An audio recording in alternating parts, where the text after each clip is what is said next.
শনিবার ত্রিপুরার জন্য এক ঐতিহাসিক দিন। প্রধানমন্ত্রী নরেন্দ্র মোদী ভার্চুয়াল মাধ্যমে রাজ্যের প্রায় ৮,৫34.২ কোটি টাকার বিভিন্ন উন্নয়নমূলক প্রকল্প সমূহের উদ্বোধন এবং শিলান্যাস করেন।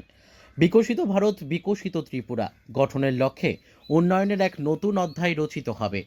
শনিবার সাবরুমে একথা বলেন মুখ্যমন্ত্রী অধ্যাপক ডক্টর মানিক সাহা। এদিন মুখ্যমন্ত্রী বলেন, সাবরুম থেকে এই ঐতিহাসিক মুহূর্তের সাক্ষী হতে পেরে অত্যন্ত আনন্দিত বোধ করছেন তিনি। বিভিন্ন উন্নয়নমূলক প্রকল্প সমূহের মধ্যে দক্ষিণ ত্রিপুরা জেলায় সাবরুম স্থলবন্দরের উদ্বোধন অন্যতম। তিনি বলেন, এই নতুন সুবিধে চালু হওয়ার ফলে ত্রিপুরা সহ সমগ্র উত্তর পূর্বাঞ্চল এবং বাংলাদেশের মধ্যে পর্যটন, যোগাযোগ এবং বাণিজ্যের প্রসার ঘটবে। প্রধানমন্ত্রীর বলিষ্ঠ নেতৃত্বে এই প্রকল্পগুলির মাধ্যমে বিকশিত ভারত বিকশিত ত্রিপুরা গঠনের লক্ষ্যে উন্নয়নের এক নতুন অধ্যায় রচিত হবে।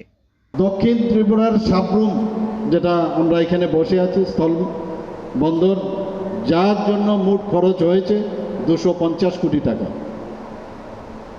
1.46 লক্ষ গৃহস্থের কাছে আজকে ট্যাপের মাধ্যমে জলের সুবিধা দেওয়া হবে, যাতে খরচ রাখা হয়েছে 732.98 কোটি টাকা।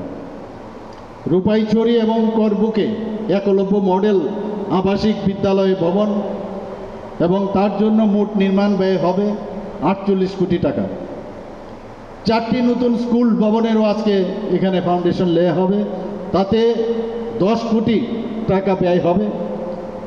পর্যটন কেন্দ্রের যোগাযোগ ব্যবস্থাকে উন্নত করে ইকো ট্যুরিজমকে যাতে সুগম করা যায়, সেই ব্যবস্থা আজকের এই ইনঅগ্রেশনের পরে বা ফাউন্ডেশন লে করে সেটার সুবিধা হয়ে যাবে। এর জন্য মোট খরচ রাখা হয়েছে 22.13 কোটি টাকা।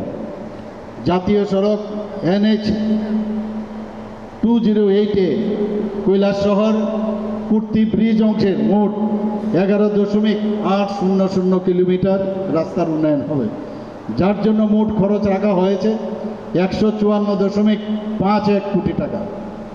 Bureau report, news daily Bharat.